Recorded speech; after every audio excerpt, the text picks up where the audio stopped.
देश की राजधानी दिल्ली में एक बार फिर प्रदूषण का स्तर बढ़ने लगा है। दिल्ली में AQI 400 के पार पहुंच गया है, जिसका मतलब ये है कि दिल्ली में हवा की गुणवत्ता गंभीर श्रेणी में पहुंच गई है। जिसके बाद दिल्ली सरकार ने ग्रेडेड एक्शन रिस्पॉन्स सिस्टम का तीसरा चरण लागू कर दिया है, जिसका मतलब ये हुआ कि गंभीर वायु गुणवत्ता की वजह से लोगों को कई पाबंदियों का सामना करना पड़ेगा।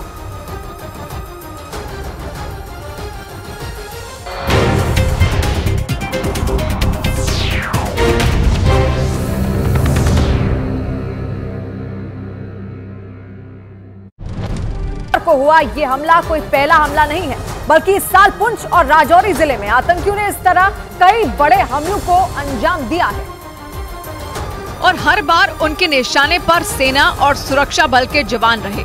इससे पहले 24 नवंबर को राजौरी में सुरक्षा बल और आतंकियों के बीच मुठभेड़ हुई थी, जिसमें 5 जवान शहीद हो गए थे।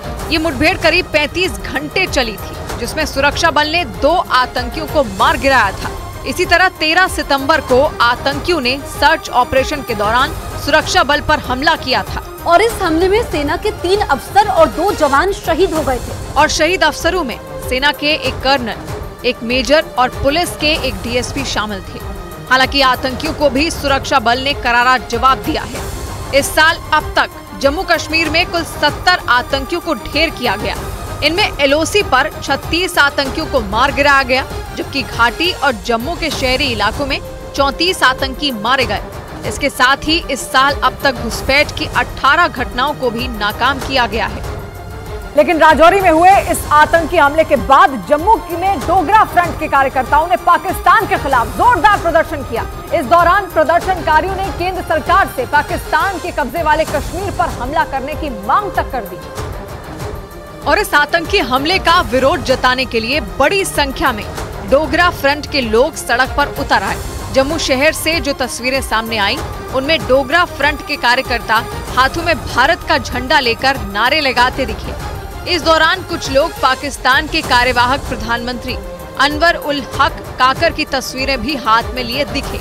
एक पोस्टर भी दिखाई दिया, जिस पर पुंछ हमले का बदला POJ के लिखा दिखाई दिया। पाकिस्तान हाय हाय, पाकिस्तान हाय हाय। बाद में डोगरा फ्रंट के कार्यकर्ताओं ने सरकार से पाकिस्तान के कब्जे वाले कश्मीर पर हमला करने और उसे भारत में मिलाने की मांग तक कर दी। अरे भाई, अब नौबत आ गई, उन्होंने हमारे पर हमला करा, हम भी हमला करें बालाकोट की तरह और POJ को लेकर के रहे। डोगरा फ्रंट का दावा है कि जम्मू कश्मीर में रोहिंग्या मुसलमानों को बसाए जाने के बाद से इन आतंकी हमलों में बढ़ोतरी हुई है, क्योंकि आरोप है कि ये लोग पाकिस्तान से आने वाले आतंकियों की मदद करते हैं।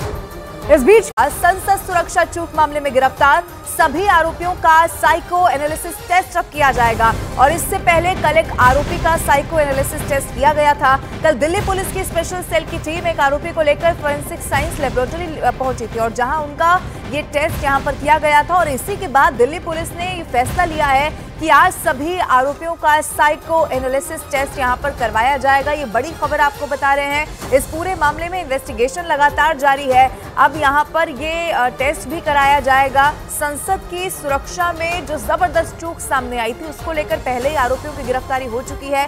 कल एक आरोपी का साइको एनालिसिस टेस्ट हुआ था और उसी के बाद ये फैसला किया गया कि जो बाकी बचे हुए आरोपी हैं, उनका भी ये टेस्ट कराया जाएगा और ये टेस्ट आपकी दिमागी हालत को दर्शाता है। इधर संसद के दोनों सदनों में विपक्षी सांसदों के निलंबन पर विपक्षी दलों ने आज दूसरे दिन भी जोरदार प्रदर्शन का ऐलान किया है। आज